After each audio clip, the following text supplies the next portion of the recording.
मस्तक ऊंचा रखा। मैं अमर शहीद हूँ के चरण, मैं अमर शहीद हूँ के चरण, उनके गुणे याद शहीदों की हम लोगों ने दफनाई है। पर ये भी है, ये सच है डोडा आज जिंदा है उनकी, ये भी सच है अपना मस्तक ऊंचा उनकी बलिदानी से। वे अगर ना होते तो डोडा उर्दू का देश कहा जाता, जीवन ऐसा बोझा होता हमसे ना ढोया जाता। वे अगर ना होते तो देश कहा जाता, जीवन ऐसा बोझा होता हमसे ना ढोया जाता। ये ठाकुर संतोष जी के साथ साथ अन्य शहीदों को जिन्होंने अपने भारत में अपने बलिदान सर्वोच्च बलिदान दिए हैं। ये सच है दाग गुलामी के उन्होंने लहू। मोहन सिंह जी, यहाँ पर आए हुए सभी गणमान्यगण,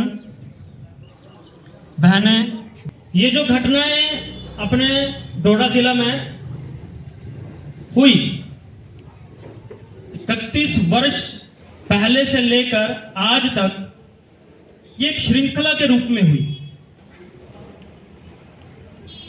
प्रारंभ अपने संतोष ठाकुर जी से हुई और अंत में बड़े बड़े रूप लेती गई।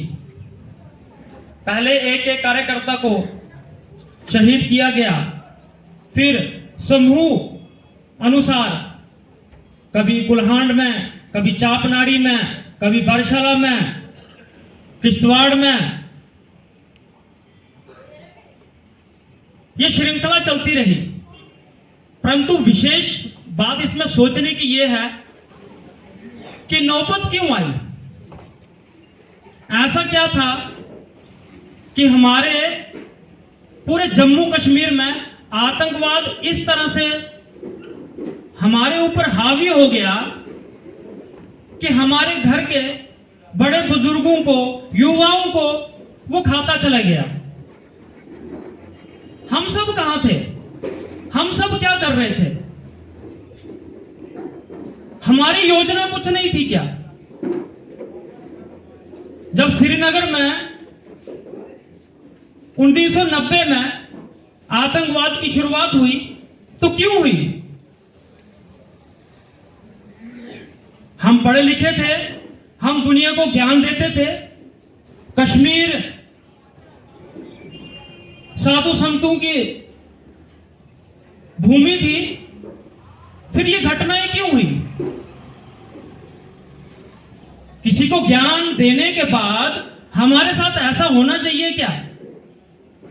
ये विचार करने वाला विषय।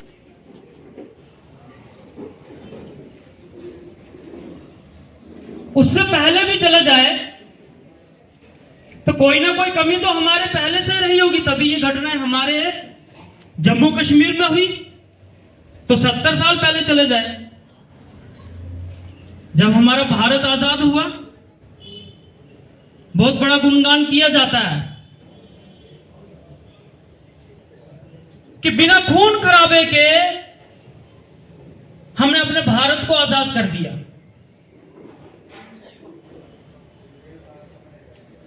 अपने भारत की आजादी इतनी आसानी से प्राप्त कर दी हिंदुस्तानियों ने। क्या उसके पीछे किसी की शहादत नहीं हुई थी? क्या बिना शहादत के अपनी जब भारत की आजादी हमें प्राप्त हुई? ये वही बात हो गई कि डॉक्टर किसी को बोलता है आज मैंने अच्छी तरह से कर दिया, परंतु ही इज नो मोर।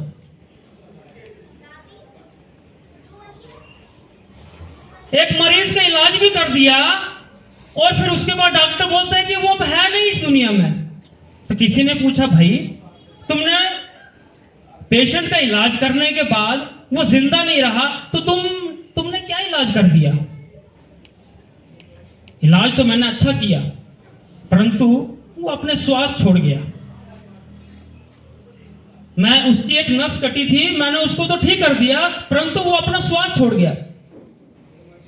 यही हमारे भारत में हुआ।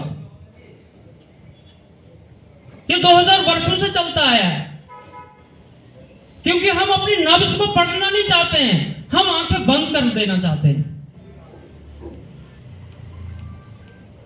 नब्ज को पढ़ने का स्वभाव हमारे अंदर नहीं रहा कभी भी।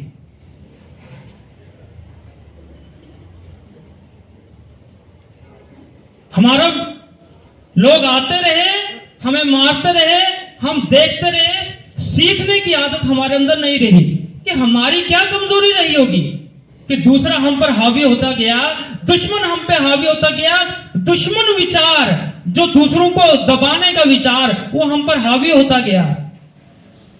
इसका मतलब हमारे ज्ञान में कहीं ना कहीं कमजोरी थी। तो ज्ञान में एक ही कमजोरी थी जो हमारी देवी देवता हमें पहले से देते आए हैं।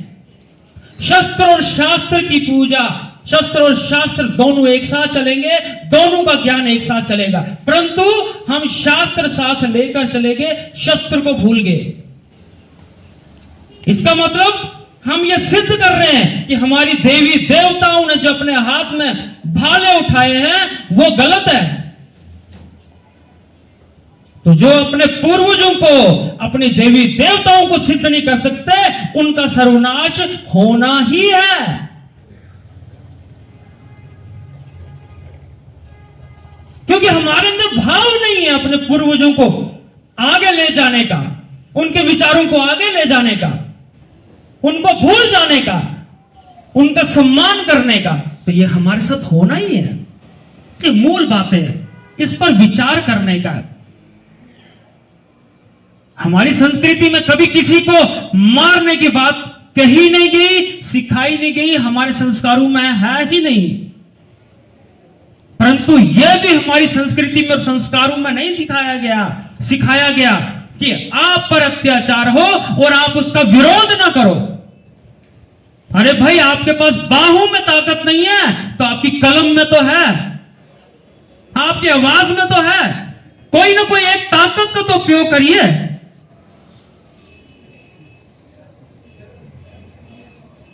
अगर एक एक करके किसी का बलिदान हुआ है तो हमारा ही उसमें कहीं ना कोई दोष है। क्योंकि 90 में अगर कश्मीर में आतंकवाद पनप रहा था और उसने अपनी बाहें फैला दी थी तो यह पक्का था कि वो हमारे जिला में भी पहुंचेगा। परंतु हम सचेत नहीं हुए। इस वजह से कई अपने मां बाप को खो गए, बच्चे अनाथ हो गए।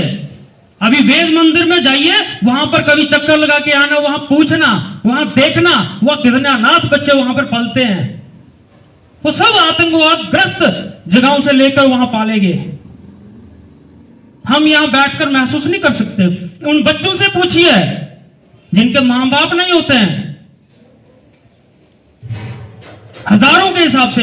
अभी हमने 22 मई को जो है पीछे कार्यक्रम किया 2022 को, हम सबने देखा लाइनें लगी हुई थी पोस्टर पर,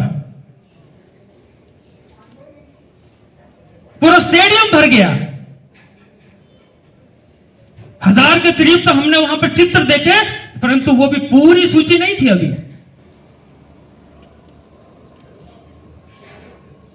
क्या था थी, हम क्या सीख पाए? जिनके घर के लोग घुसती है वही जानते हैं। परंतु इस स्वभाव से ऊपर उठकर काम करना ही होगा। हमारे डोडा में हमारे बड़े बुजुर्गों ने जो अपनी शहादतें थी, उनकी वजह से ही आज हमारे अंदर थोड़ी बहुत स्फूर्ति है। उनके अंदर आग थी कि उस समय भी वो खड़े रहे, तब जाके उनकी जानें गई। वरना वो भी अगर दब कर रहे होते तो शायद आज ये जो आग हमारे अंदर है ये भी नहीं रहती। भारत माता की जय। हमें इन चीजों को देखना है। हमारे भारत में कुछ कमी रही, हमारे भारत के कार्य में कुछ अगर कमी रही तो हमें अब वो पूर्ण करना है। हम युवाओं के अंदर अब ये सारे भाव रहने चाहिए। ये सिर्फ पोस्टर यहाँ पर लगाए नहीं जाते, ये चित्र यहाँ लगाए नहीं जाते कि यहाँ प्रदर्शनी की जाए और हम इनको दिखाया जाए, हमारा मान सम्मान। और परिवार वाले सोचते होंगे कि आएंगे और हमारे यहाँ, इसलिए नहीं है। उन्होंने शहादत दी है हमारे लिए, इसलिए हम सबके बीच में हमारे भाव जुड़े हैं, वो हमारे साथ जुड़े रहते थे। संतोष जी के बारे में मैंने भी सुना है कि वो कभी भी कोर्ट में केस जाने नहीं देते थे, उससे पहले हल कर देते थे। जग जानी करहूं प्रणाम जोड़ी जुग पानी। सर्वप्रथम यहाँ इस श्रद्धांजलि कार्यक्रम पे उपस्थित भाइयों बहनों, मेरा आपको सादर प्रणाम।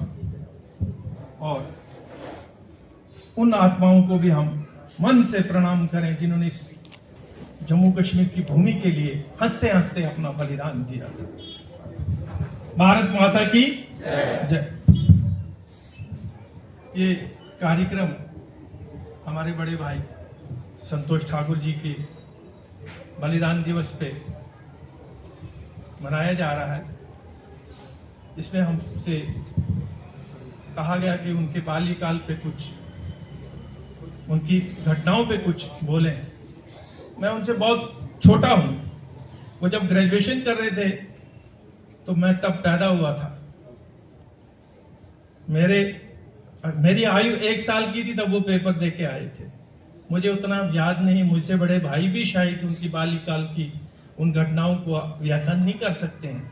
मेरे माता पिता होते तो वो कह सकते हैं, या उनके से जो बाल अवस्था के साथी लोग हैं वो जान सकते हैं।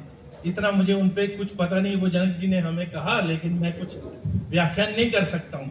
लेकिन जो हमारे साथ उन्होंने व्यवहार किए या जो हमारा लालन पोषण उन्होंने बड़े भाई की हैसियत से किया, उस दौर की कुछ घटनाएं मैं आपके समक्ष पेश कर सकता हूँ। ये उस वक्त का एक बड़ा जो न भूलने वाला वाक्य मेरे मन में है। ये 1987 की बात है। 12वीं कक्षा का एग्जाम पास करने के बाद मुझे उन्होंने जम्मू में एडमिशन पार्ट फर्स्ट में दिलवाने के लिए भेजा था। तो शाम को होटल बंद करके आए जहां पे उनका वो हत्या हुई थी। एकदम उनके पास हाथ में रेडियो था, ऑल इंडिया रेडियो पे गाने लगे थे। वो गाना भी मुझे अभी याद है। वो गाना उन्होंने बंद किया, वहां एकदम खड़े हो गए और मुझसे कहा कि जब मेरी मृत्यु होगी ना तो मैं घर नहीं पहुंच पाऊंगा, मैं रास्ते में ही मर जाऊंगा। ये ऐसा एक उनका, अब ये क्या कहेंगे हम उसको, क्या जानते थे, लेकिन हो सकता कोई सिक्स्थ सेंस हो जो उनको कह गई मुझसे। तो उसके बाद हमने ग्रेजुएशन की। ग्रेजुएशन करते करते मैंने कहा आप कोई काम करना, मैं नौकरी करूंगा। उन्होंने कहा नहीं, LLB करोगे, उसके बाद आगे पढ़ना है तो ठीक, नहीं पढ़ोगे तो वहां तक तुम्हारी कोई बात नहीं चलेगी। LLB के सेकंड ईयर में था मैं, तो यहाँ कुछ ऐसे हालात आ गए जब मिलिटेंसी की काली घटनाएं छानी शुरू हो गई। यहाँ दिन दिहाड़े ऊपर इसी खेत में एक जगह गौ हत्या हुई थी। तो समाज में कुछ लोग जो होते हैं, कुछ लोगों का आपके पीछे जो है ये फिजिकल फोर्स भी चाहिए होती है, कुछ लोगों का पढ़े लिखे लोगों का सहयोग भी चाहिए होता, जिनमें उनके साथ उस वक्त स्वर्गीय तेतराम जी थे। उनने कहा, वो आए उनके पास, उनने कहा तुझे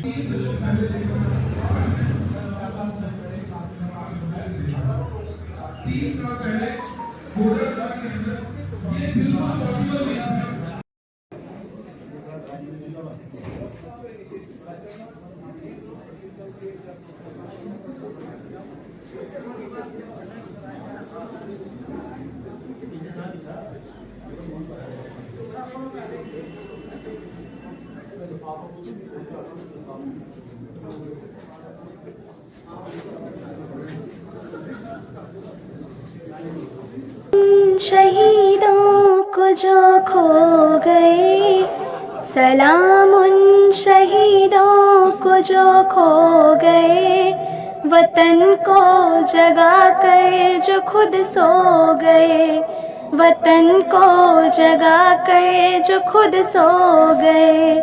सलाम उन शहीदों को जो खो गए, सलाम उन शहीदों को जो खो गए, वतन को जगा कर जो खुद सो गए, वतन को जगा कर जो खुद सो गए। वो थे लाडले अपनी माँ के पाले, मगर हो गए